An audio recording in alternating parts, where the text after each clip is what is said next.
Welcome back to Understanding Human Development.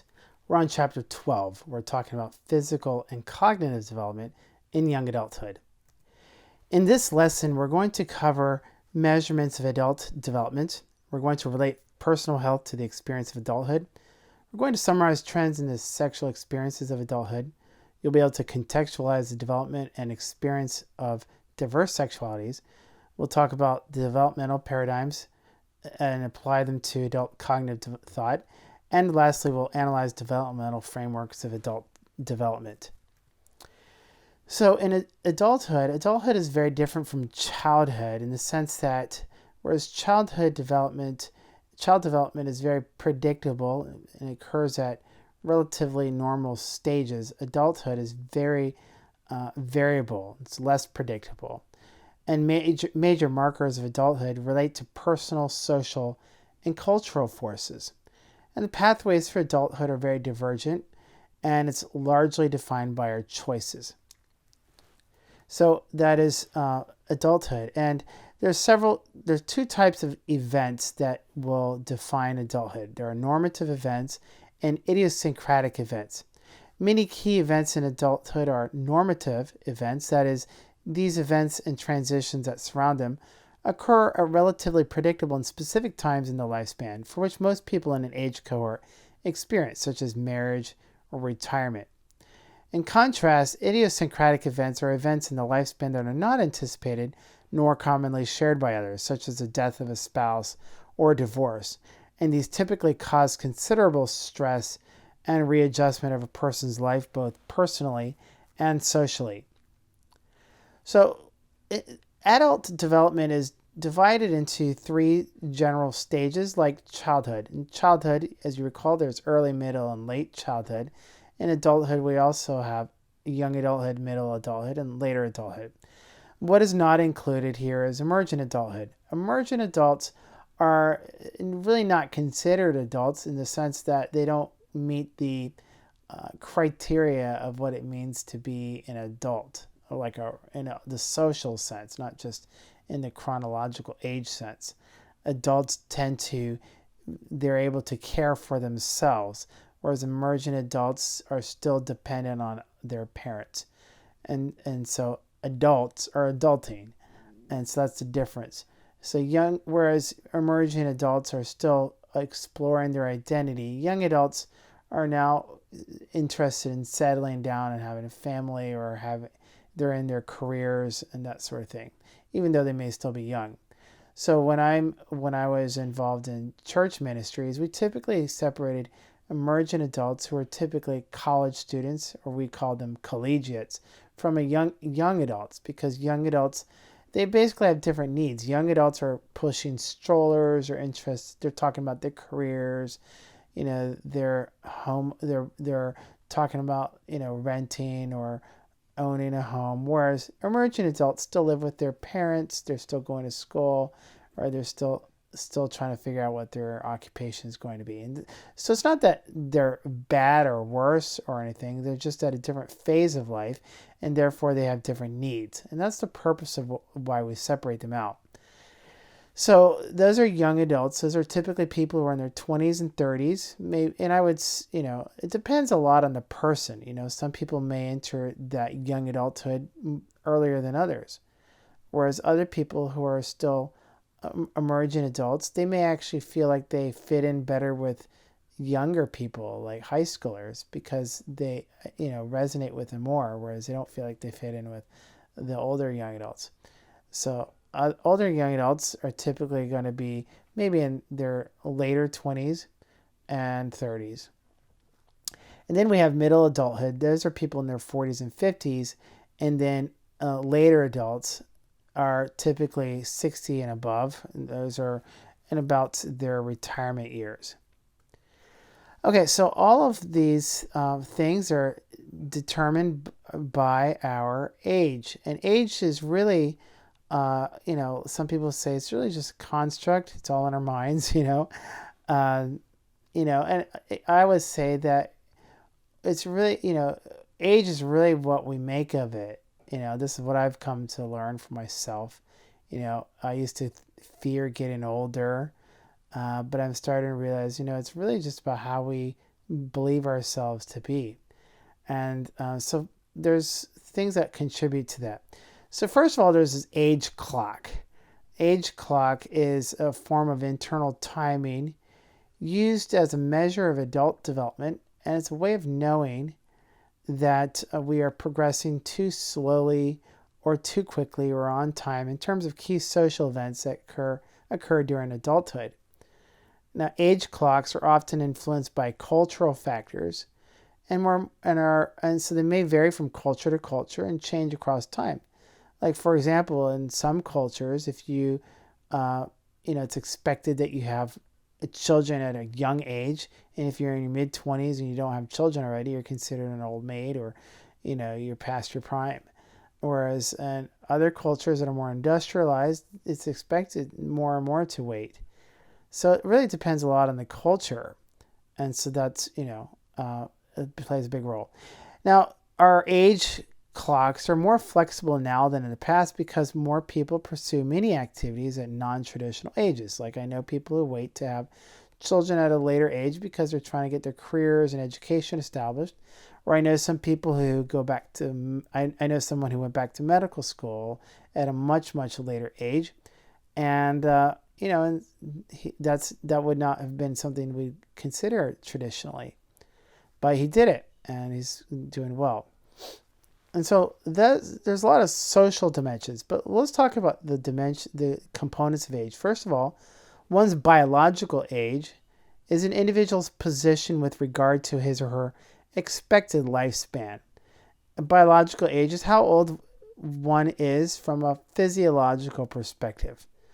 And biological age still, varies tremendously between individuals because we're not talking about chronological age. Chronological age is simply just the date you were born. But a biological age really depends a lot on your physiology.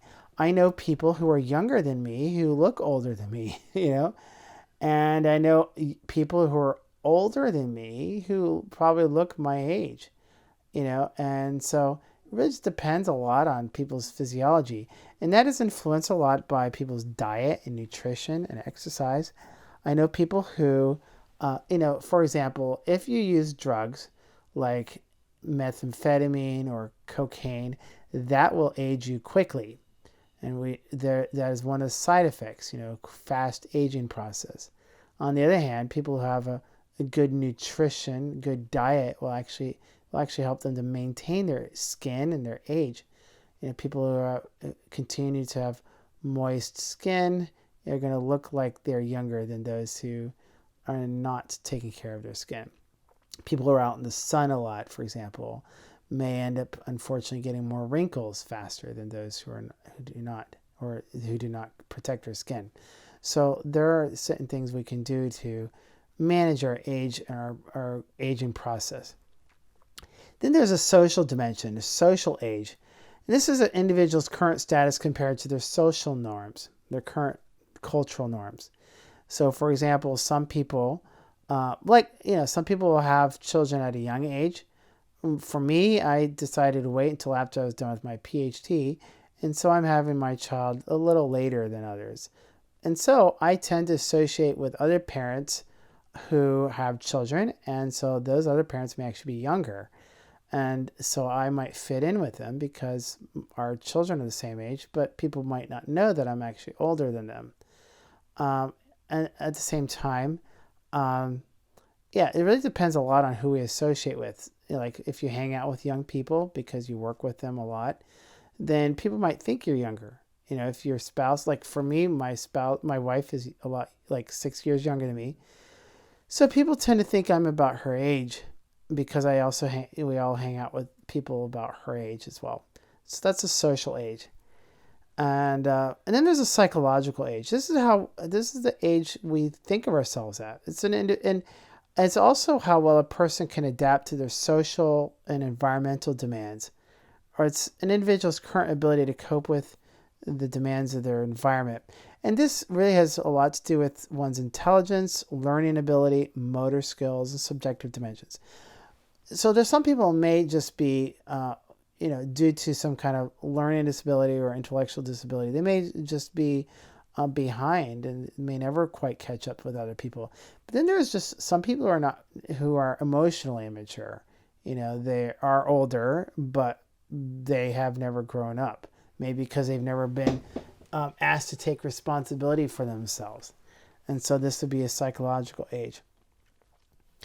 Okay, so all of us live within a context, and we're affected by our social context. So contextual paradigms examine the effect of multiple factors that influence development interacting together, such as environmental, social, psychological, and historical factors that influence development. And they're especially important for understanding human development, or adult development specifically, especially. And so all of us are not in a vacuum. We live in a context of the physical environment, society, and history. And so contextual paradigms focus on developmental forces as a whole. So history, culture, and the time period we live in affects our development. And we can see this in the example of the role of technology in our lives. Historically, older adults were expected to transmit culture and wisdom to the younger generation. However, now young people are increasingly affected by technology. Rather than going to older people, they can simply Google things and look things up, and they look to authority figures and people on the internet. And so, technology can have a dramatic impact on our development. Let's talk about physical development, though, first, before we talk about other things. In young adulthood, most people enjoy peak vitality, strength, and stamina. Most cultures capitalize on these prime years. So in the early to mid-20s, this is when we have strength and stamina, organ functioning, reaction time, strength, motor skills, and sensory motor coordination are at their maximum in the early to mid-20s. However, after the mid-20s, this is when people have a gradual decline. And we will have a decline in physical skills and capabilities that are most noticeable in emergency situations. Another example is that pregnancy may take a heavier toll on women in their 30s than in their 20s. For example, we know that women who have children at a later age, after mid-30s, tend to be at a greater risk for birth defects or complications in pregnancies. And so that's why people feel like they have a window of time in which to have children. And that's where we go back to the age clock. People start sensing that time is going by.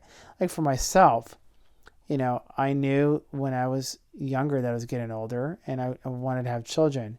So I kept having dreams about having children. But I wasn't able to for a while because we were in school and it just wasn't working out as far as timing wise.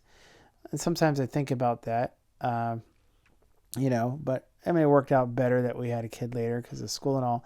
But at the same time, I think about sometimes I think about the fact that, I'm going to be one of the older parents and, and I want to be around when he gets older too, So it's something that we have to think about.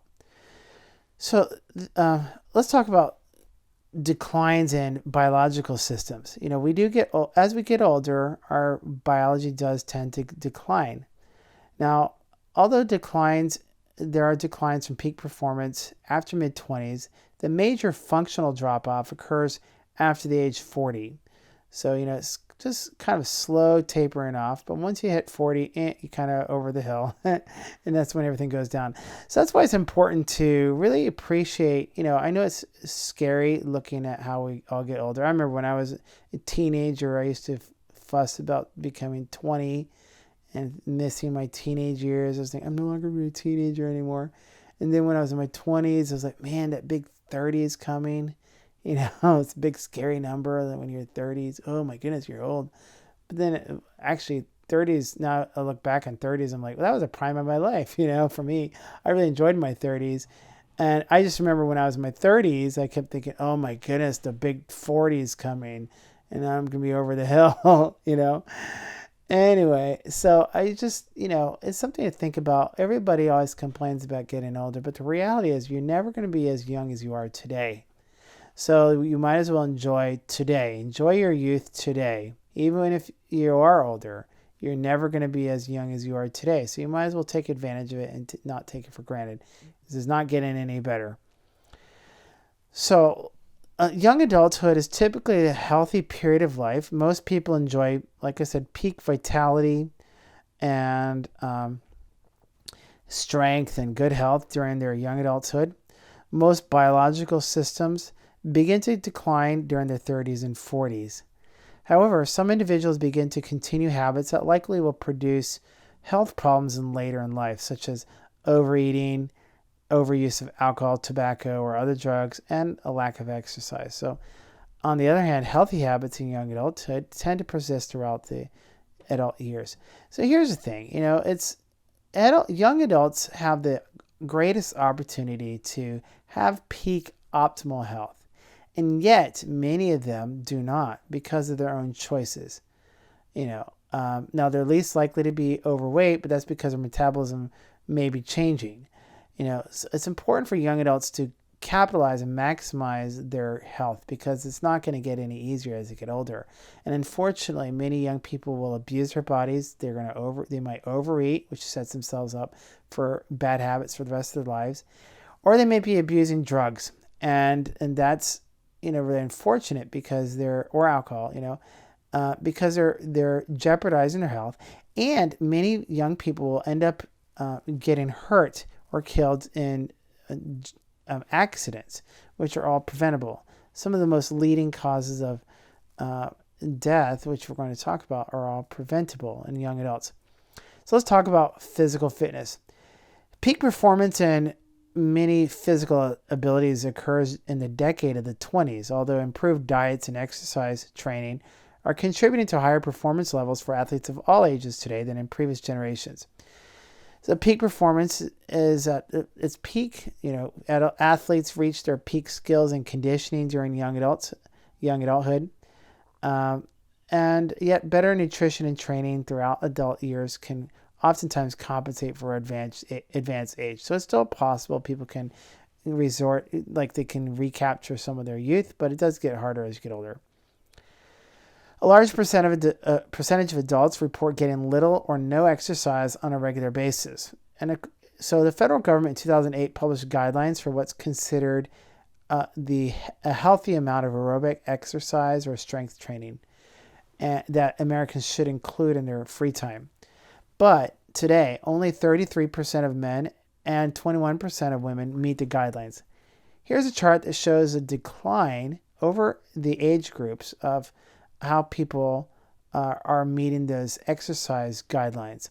You can see the young people are at the greatest amount, and yet it's still only between 15 to 30% of young adults. And then it drops. So seniors are getting very little exercise. And so it's not surprising that people oftentimes end up, being out of shape or getting into injuries. Here's the flip side of that. These are the percent of adults who are not getting exercise. And you can see as they get older, that percentage increases. So the leading causes of preventable deaths are they're all preventable. They are smoking tobacco smoking. It may include obesity and being overweight and drinking alcohol. But you can see that the greatest things are smoking tobacco or being overweight, in which all of these are really preventable. And so it's important for young people to really think about how they can take care of their health. And unfortunately, though, a lot of young people in their 20s think that they're going to live forever and that they don't have to think about their health. That's one of the main differences between people in their 20s and people in their 30s. Oftentimes, when you get into your 30s, you start realizing, whoa, I have to actually take care of my health.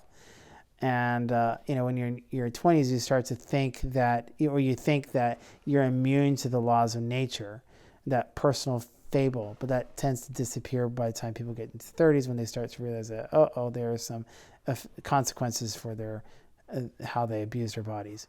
The leading cause of death among young adults are due to accidents, and accidents are the leading cause of death. And death is due to accidents in young adults. They're 3 times more common among males than females. And so that may be because males are more prone to take risks. And some of the accidents are due to, driving under the influence or things like that.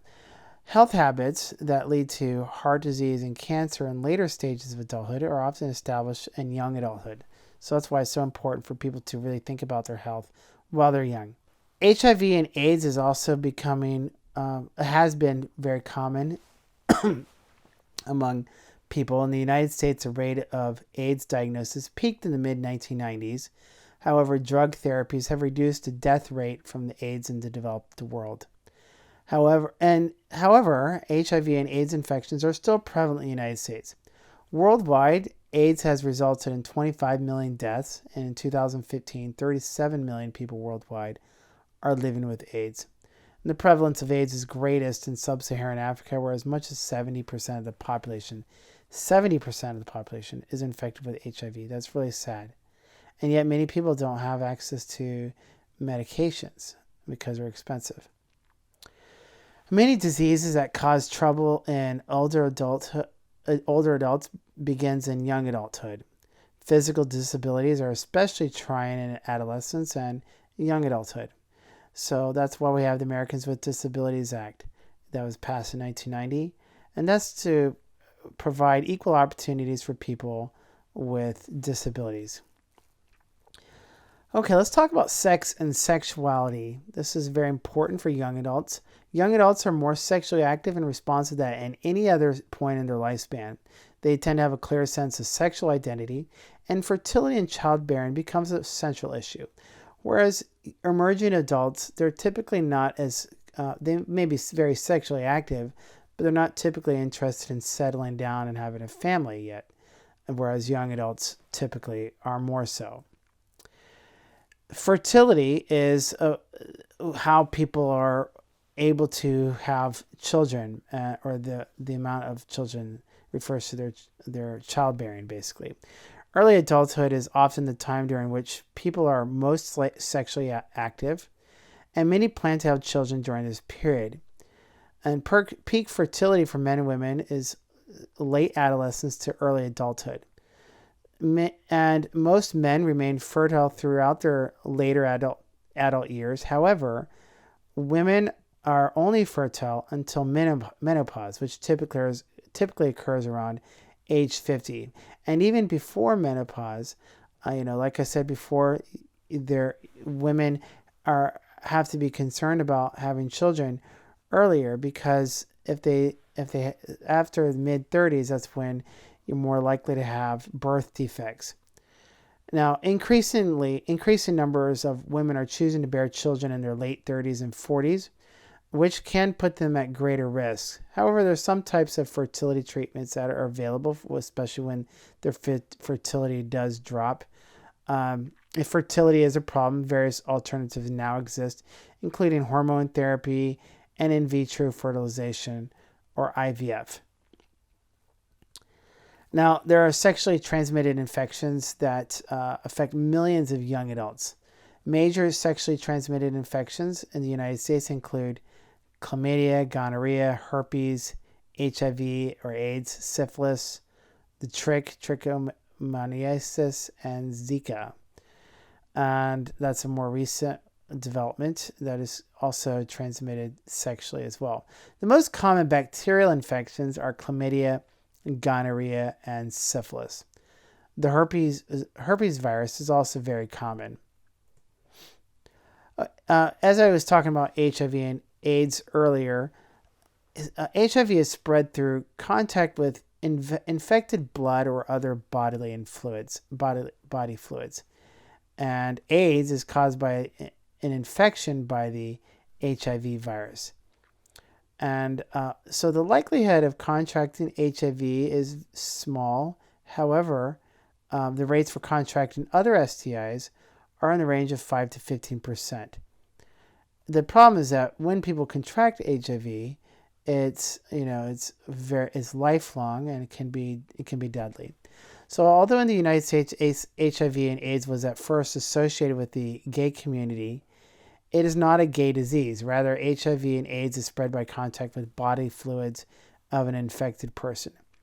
In fact, today about half of those with AIDS are women, and the overall incidence of HIV and AIDS in the United States has declined since the 1990s and it's now relatively stable, affecting about 0.1% of the U.S. population.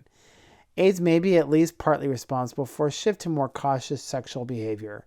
So, publicity of HIV and AIDS in the late 1980s led to safer sex practices for many young adults.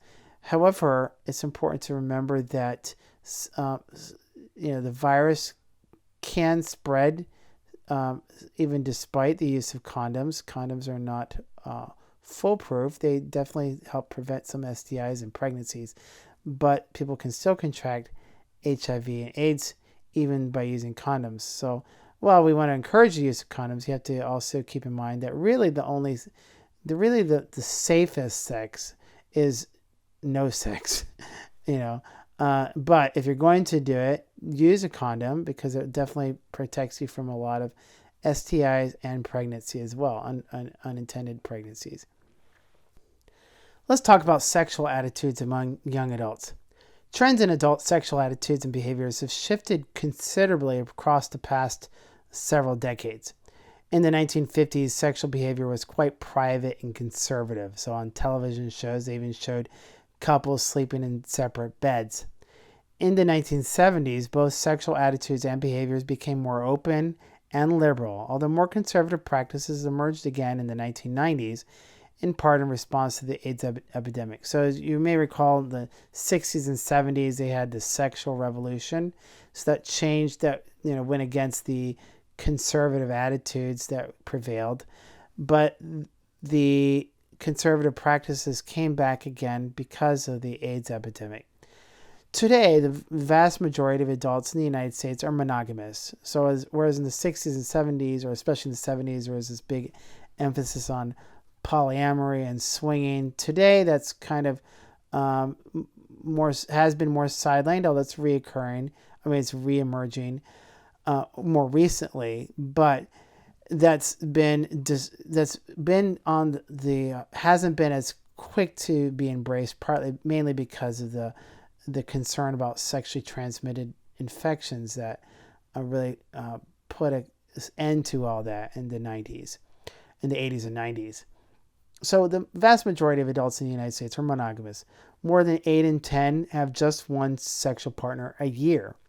And there are 3 basic patterns of sexual relations. About a third have sex twice a week, a third several times a month, and a third a few times a year or not at all. Now, there's a common myth or stereotype among young people that, if they get married, that means the death of sex. And so that's why people they think they want to have sex prior to getting married. That's because of the stereotype, that married people have boring sex or they don't have sex. The reality is very different from the myth. The reality is that married people actually have the most sex and they have the most satisfying sex usually. And that's because they tend to have, there's actually some conflicting research on that. Some people believe that, it depends a lot on the context. I'll just be honest, according to the research. But they tend to have the most satisfying sex, especially as they get older, because they know each other and there's an atmosphere of intimacy and companionship. And they have the most frequent sex, whereas singles and people who are dating do not, because they have to coordinate their time and they have to arrange, they have to negotiate. They're not in a committed relationship that facilitates that. Now, they might experience they might experience some hot sex when they do get it, but on average, it tends to be disappointing because of the frequency of it. There are minor variations across ethnic groups regarding the frequency of sex. So some racial ethnic groups will have they're more open about their sexuality than others.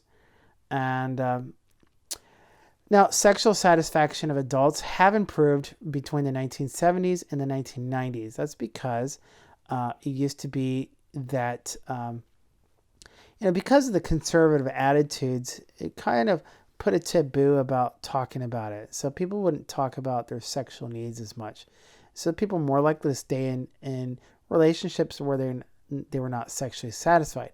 Now, since the 1990s, people are much more assertive about their sexual needs, and therefore they're more likely to get their needs met and become more happy as a result. Okay, so let's talk about modern attitudes about sexual behavior. Today, young adults are more likely to use condoms, and they report engaging in a wide variety of sexual practices in addition to vaginal intercourse, and this includes oral and anal sex, as well as masturbation. Today, sex education is becoming more available to youth, and yet, despite that, the instances of STIs have increased. And so, despite all the education, and despite the fact that people are using condoms more, the instances of STIs have increased. And I think this may be because people are, they're led into a false sense of security that if they just use a condom, that they're somehow protected. And that's not the case. I mean, you still have to use your head. You have to think about who you're sleeping with. And a lot of times people don't think about it. So now we have, not that this is necessarily related, but it's just an example of how our attitudes have changed. Marriage for same-sex couples is legal today in the United States, whereas it wasn't 20 years ago. And so there's a lot more acceptance of homosexual relationships. Outside of that, other attitudes have changed toward premarital sex. It's estimated that 95% of the U.S. population has engaged in premarital sex, or sex before marriage. Also, the diversity of sexual activity has increased. People are much more open to trying different things, including older adults. Many older adults report active, pleasurable sex lives. Okay, let's talk about sexual identity. There's a difference between sex and gender. Sex is the biological status of being either male or female. So it's about anatomy, whereas gender refers to the social, cultural, and psychological dimensions of one's sexuality. So that's the difference between sex and gender. Gender identity is one's deeply felt sense of whether they're a boy, man, or male, or a girl, woman, or female, or a person with an alternative gender. So this is how someone identifies with a particular gender role. That's in contrast to a sexual orientation. This is who we're attracted to. This is sex of those to whom a person is sexually and romantically attracted. So just because you identify as a certain gender doesn't necessarily mean that you're going to be attracted to a certain person. So they're not necessarily correlated, as people oftentimes think. So they're not the same. People oftentimes confuse gender identity with sexual orientation. Gender identity is how you identify yourself. Sexual orientation refers to the person you are attracted to. All right. Now, there's different kinds of sexual orientations, of course. There's someone who identifies as lesbian. A lesbian is a female with a sexual orientation toward a woman. A gay male has a sexual orientation toward other men. A bisexual person is attracted to both males and females. So that's all different from gender identity. Gender identity, again, is about how you identify yourself. A transgender means a person whose gender identity does not conform to the gender they were assigned at birth, and whose gender orientation may be towards someone of the same sex, the opposite sex, or both. Now, sexual orientation is not an either or, but rather exists on a continuum. It used to be thought that you're either gay or straight, but now we know it's a lot more complex than that, and it can be a little more fluid than that as well. Let's talk about the origins of same-sex orientation. Now, anybody who says that homosexuality is due to one factor is probably wrong, and they usually have an agenda. Some people will argue that homosexuality is all biological. Well, that's maybe true, but it's not exactly accurate either. On the other hand, some people will say that homosexuality is, all due to past experiences and it's all, like consciously chosen. Well, that's not true either. There may be some social and environmental factors, but anybody who tries to blame it all on that are not being completely honest either.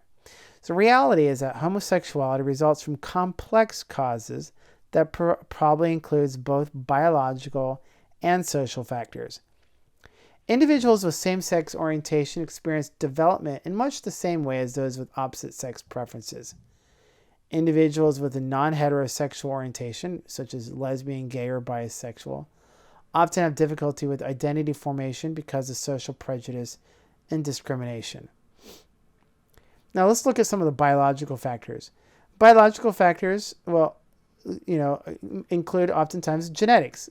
However, and so it's important to look at twin studies. Twin studies suggest that homosexuality is more common among monozygotic twins than dizygotic twins. That means it's more common among identical twins than fraternal twins.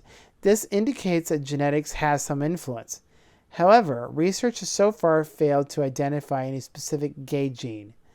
And so, at best, genetic influences are modest. So anybody who says that homosexuality is all genetic is not exactly accurate either. The genetic influence is modest. Now, homosexuality has been observed in human species throughout history, and as well as animal species. And every culture around the world has some individuals with homosexual orientations. That's why we do believe that there's genetics. However, we cannot pinpoint it to any specific gene, and just because you have an identical twin doesn't necessarily mean you're going to be just because your identical twin may be gay doesn't necessarily mean you're going to be either. So genes are not destiny either. Sexual orientation might be influenced during prenatal development by hormones circulating in the mother's body. So that may be another contributing factor. Let's look at social environmental factors. Some research has suggested that birth order might be a factor. We do know that sexual orientation emerges early in life, and yet we do know that parenting practices seem to have little or no effect on orientation. So it used to be thought that, people are causing their children to be gay or lesbian because of poor parenting. We know that that's not true. It has nothing to do with parenting. So again, there seems to be, just to summarize, there seems to be a combination of factors, both biological and social factors that contribute to homosexuality. But I think the key here I want people to understand is that it's not something that they necessarily consciously choose. Even if it is a social or environmental factor, it's not something people choose. I think that's important for people to understand. Now, there seems to be this. People have always thought that there's this dichotomy between being homosexual or heterosexual, that you're either gay or straight, like I said. However, this dichotomy is not really real. Research by Alfred Kinsey, found that sexual orientation is not either or, but it's on a continuum. It's really non-binary. We are, and sometimes that status may even change throughout a person's life. So there are different patterns in how sexual orientation is expressed. Men may be a little more dichotomous than women. Women tend to be a little more fluid in their sexual orientation. This is a chart that was a diagram that was devised in theory by, or the theory of it was devised by Alfred Kinsey, and he proposed this model that said that on one end of the spectrum you have one who is completely heterosexual, and on the other end of the spectrum is people who are identifying themselves as completely homosexual. And yet, most people, or many people, I shouldn't say most people, many people might actually fall in the middle somewhere on this bisexual continuum.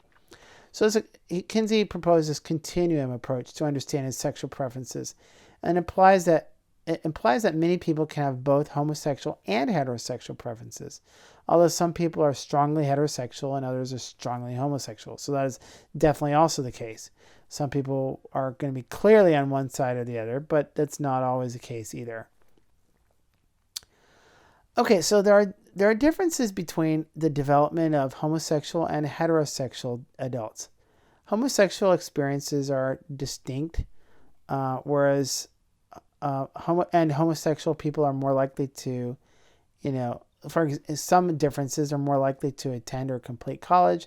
They're less likely to be affiliated with organized religions that maintain prejudicial views about homosexuality, and they're more likely to hold liberal political attitudes, mainly because they will find more acceptance among that spectrum. Gay, male, lesbian, and bisexual adolescents, though, are at a higher risk for loneliness, distress, depression, substance abuse, and suicide, and this may have a lot to do with the lack of acceptance. One of the questions that people sometimes ask is whether child sexual abuse can contribute to people identifying as being gay or lesbian. Now, there are some reports that gay males have had a higher rate of child sexual abuse compared to heterosexual males, which is why some may question or even hate their same-sex orientation. Many boys are sexually abused and groomed for a homosexual relationship by an older male adult, and this is child abuse. It's important for people to understand that. While it may be common for why some people enter into a homosexual relationship, any relationship between a boy or a young, a minor and an older male, any sexual relationship between a minor and older adult is child abuse. I think that's important for people to understand. It doesn't matter what your sexual orientation is, it's still child abuse. Nevertheless, it's still unclear whether their sexual orientation existed prior to the abuse or not. Some may be singled out for abuse because of their pre-existing sexuality. Maybe they were looking for a relationship that matched their sexuality. The consensus seems to be that sexual abuse may disorient someone sexually, but it's not sufficient to orient someone sexually, as sexual orientation is far more enduring than a mere erotic interest and as a biological component as well, as we've seen. So there is, like we said, there is a biological component, there is some genetic contribution, and yet, there may be a mixture. It's a mixture of social experiences as well as biology. I have met, for example, people who swear that they became attracted to someone of the same sex as a result of trauma, and so it's definitely a question people ask, and I've seen it as a therapist. But then this is not the same as someone who would identify as being strongly gay or lesbian, and that's the way they've always been too. So there may be some differences in how people become that a certain way. So not everybody's going to experience the same thing. I also know many people who are gay or lesbian who say they've never had any trauma. So it's hard to make it's hard to make a case for that. For example, someone who's heterosexual may have been abused by some of the opposite sex as a young child, but does that mean that their heterosexuality was a result of their abuse? Or they may even not like their heterosexuality because of the abuse, but does that mean one caused the other? So it's hard to know. It's definitely a question that people consider, but it's hard to know for sure if it's the cause. Let's talk about homophobia. Homophobia is the prejudice, aversion, fear, or other negative attitudes held by individuals and directed against lesbians, gay men, and or bisexuals. And anybody who is non-heterosexual or has a non-conforming gender identity. Those who have any homosexual orientation often experience prejudice, which contributes to group differences in their risk factors as well as to life choices. So that may be, one of the reasons why, that may help explain why there's some disparities in health outcomes between people who are gay and lesbian and those who are not. Some people would say, oh, it's because you're gay or lesbian, that's why you have these health outcomes. But it is more likely, oftentimes likely, the fact that, it's really due to the prejudice that they experience and other life choices as well. Another thing to keep in mind too is that some people conflate their homosexuality with a promiscuous lifestyle. I've seen this among gay men. They don't like being gay because they associate it with having a promiscuous lifestyle, and so they sleep. And in fact, there is some research that seems to suggest that gay men tend to be more promiscuous, and they tend to define monogamy a little more loosely. And because of that, maybe a lot of times people have a hard time accepting their sexuality because of that association. But it's also important. I mean, it's also important to understand that that there's a that they're not necessarily the same, And so just because people associate it with that doesn't necessarily mean that homosexuality is the cause. And unfortunately, a lot of times people are not able to differentiate that. And so that contributes to homophobia. Homophobia is particularly problematic when it's exhibited by helping professionals, such as physicians and psychologists, who reinforce, negative beliefs about homosexuality. Today, attitudes about transgender individuals, those whose gender do not conform with the gender assigned at birth, have become somewhat more open and accepting. And so, like I said, we're a lot more open about transgender issues today as a society. However, there's still some issues that we want to be aware of. Transgender dysphoria, this is the experience of significant distress associated with one's gender identity. The APA has issued guidelines to help practitioners provide competent, developmentally appropriate, and helpful support to transgender and gender nonconforming clients. As support for non-majority sexual orientations and gender identities increase, it becomes a less important factor in the overall development. So, for example, it used to be like anytime somebody went to a therapist who was transgender or who were gay or lesbian, oftentimes the therapist would automatically assume that the issue that they were going to see the therapist about was due to their sexuality or their gender identity. Now people know better than that. They hopefully, it shouldn't come up unless it really is an issue.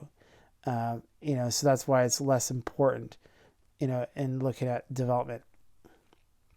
Let's talk about cognitive development next.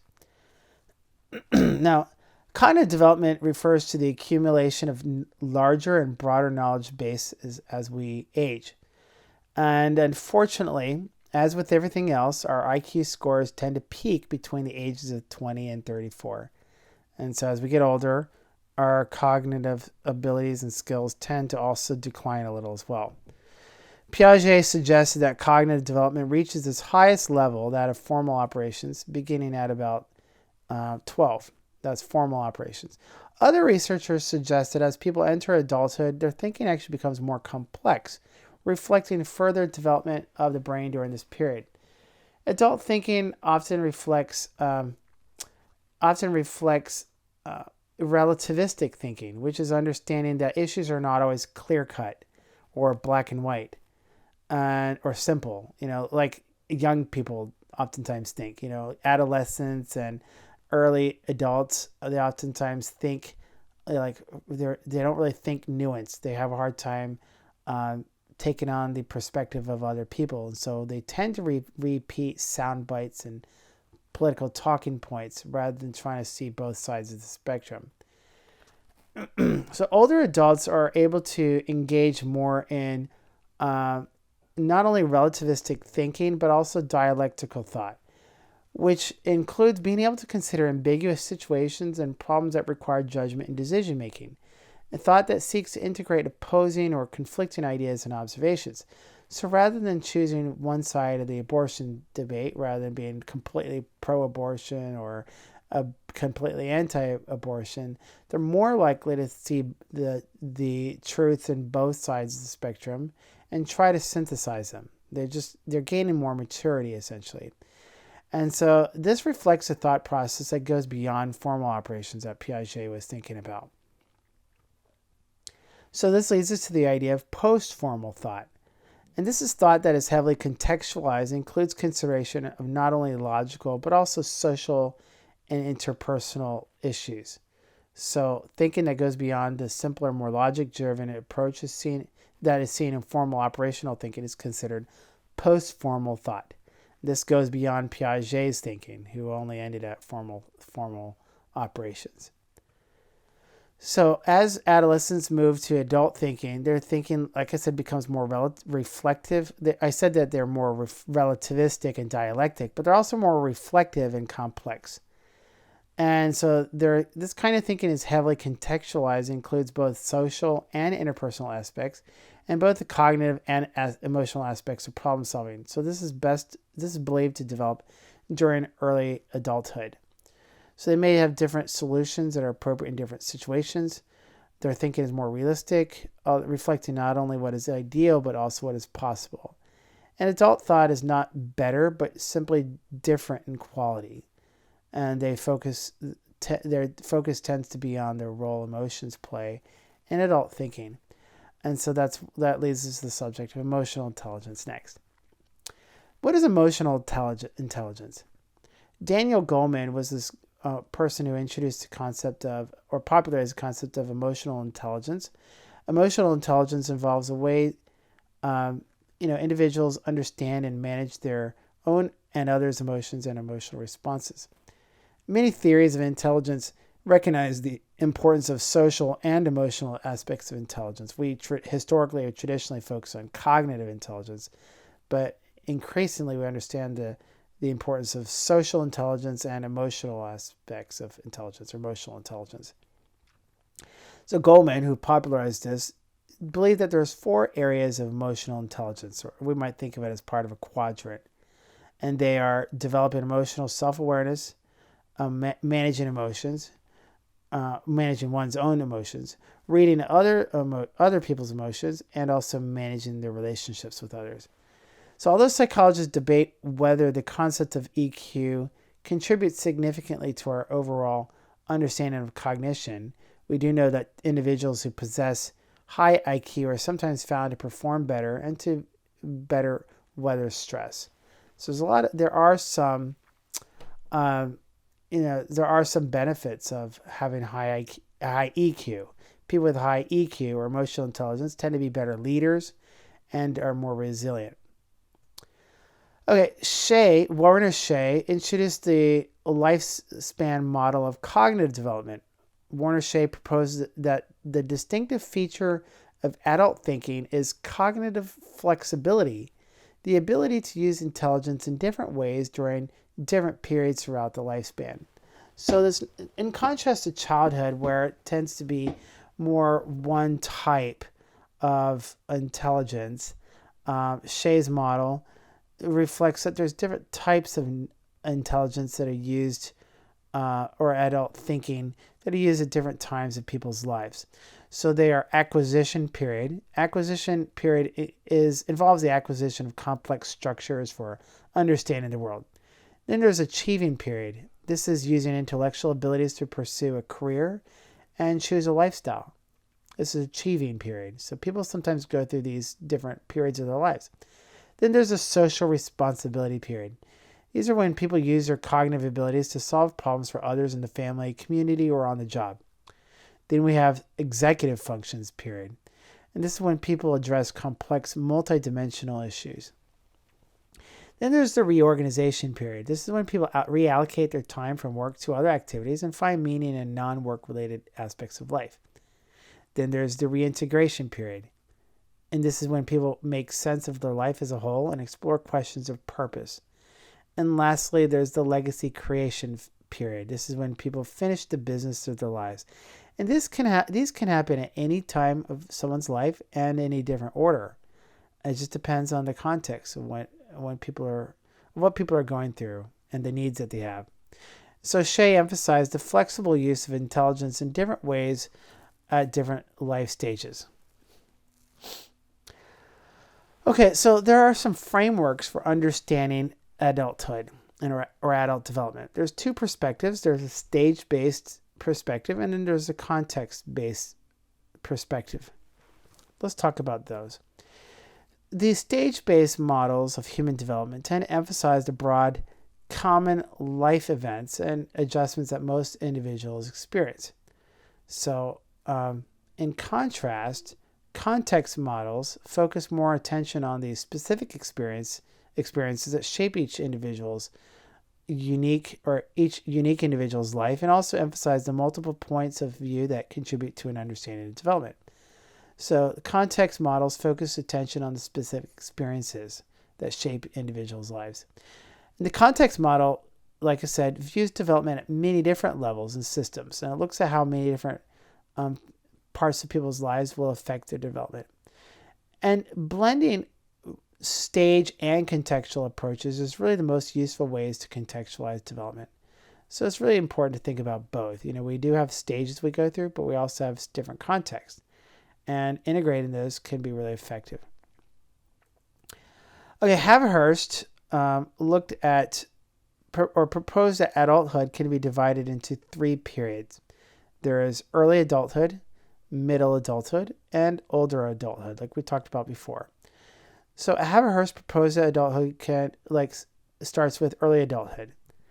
And so tasks of early adulthood typically involve starting a family and establishing a career, or selecting a mate, raising children, that sort of thing. So those are the tasks associated with early adulthood.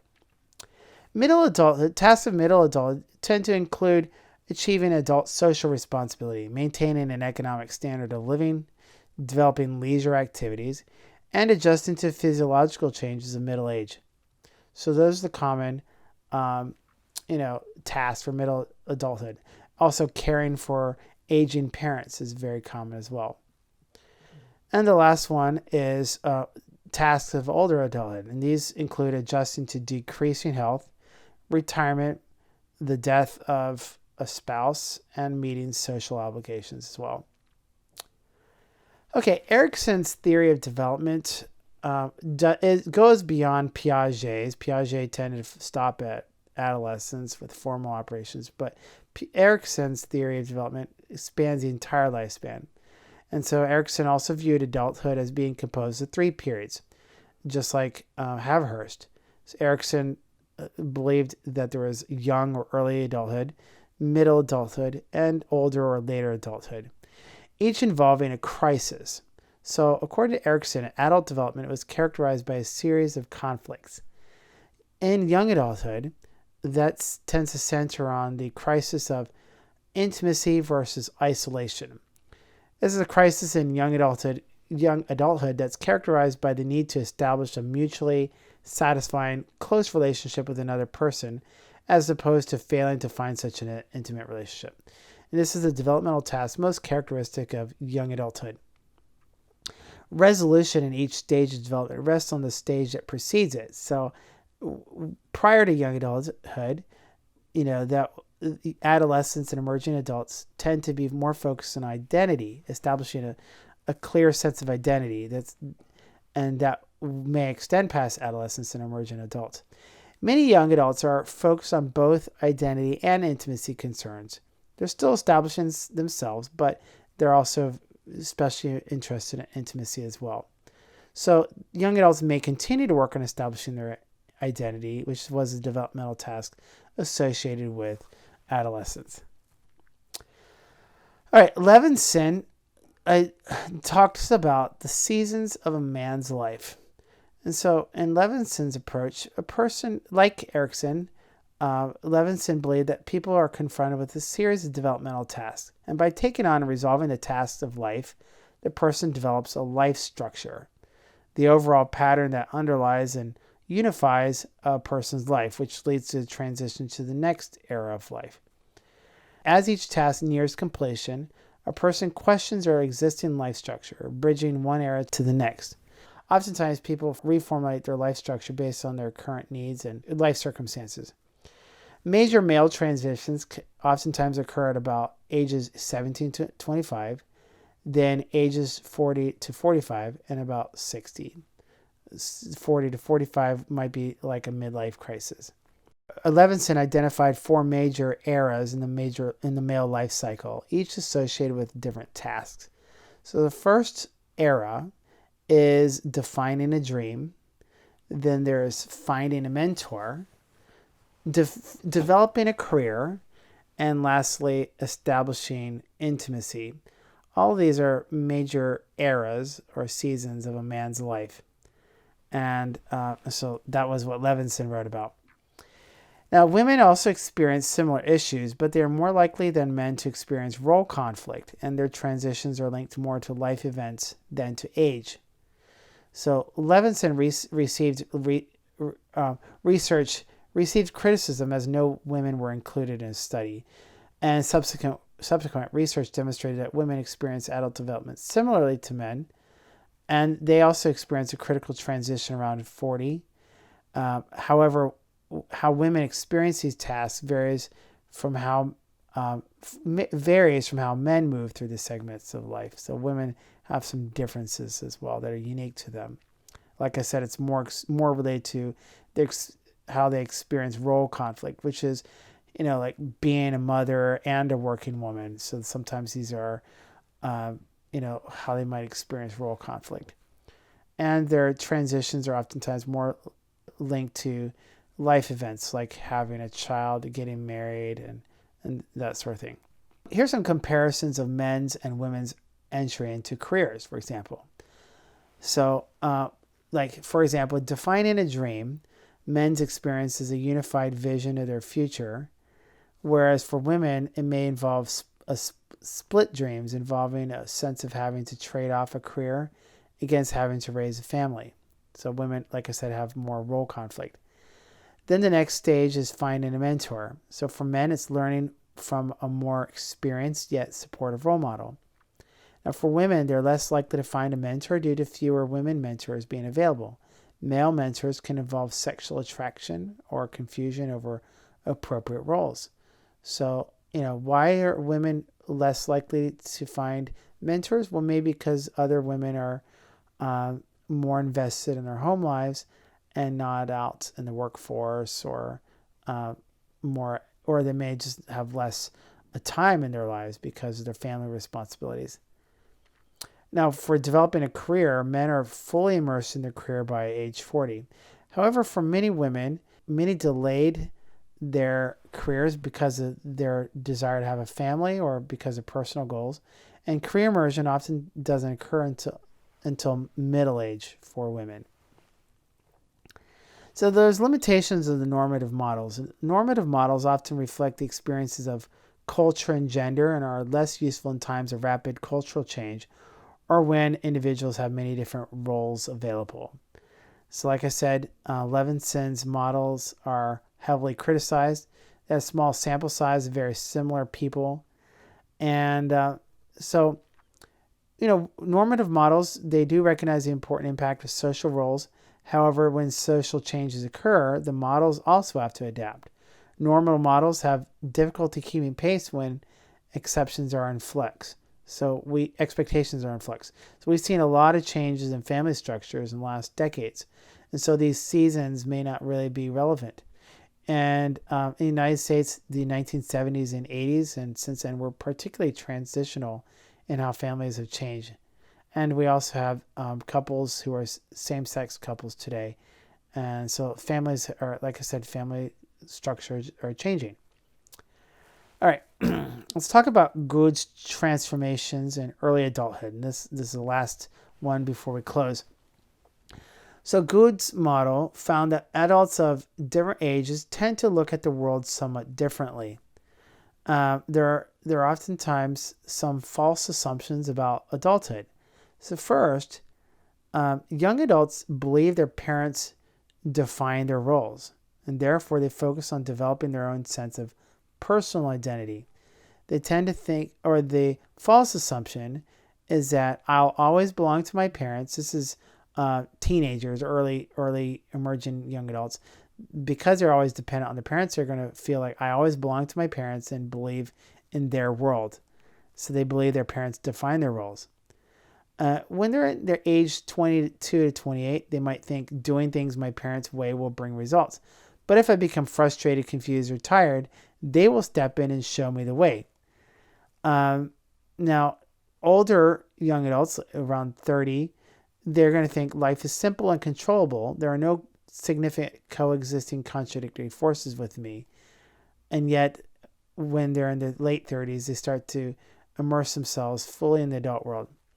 So some of the major transitions that adults go through is they come to accept responsibility for their choices rather than passing it off or blaming their parents. Then they develop a sense of competence and acknowledgement of their limitations. They realize, no, they are not perfect. They're going to have some contradictions in themselves, and they sometimes have weaknesses. And lastly, they develop a sense of personal competence and acceptance of their limitations. They realize when adults start to, especially in early adults, they start to realize that they do have some limitations. So this is transitions or transformations that occur in early adulthood. They start to realize that they're responsible, that they can have a sense of competence, and yet they can know their limitations as well. So theories that describe adult development should not be interpreted too rigidly because they often place undue emphasis on life crises, and they tend to ignore the uniqueness of individuals' lives.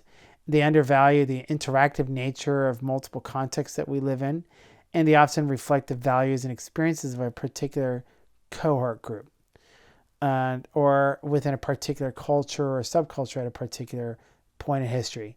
And today, we start to understand that a lot of the criticisms of young people today are because older people are stuck in their ways too. They have their own cultural context that they're coming from.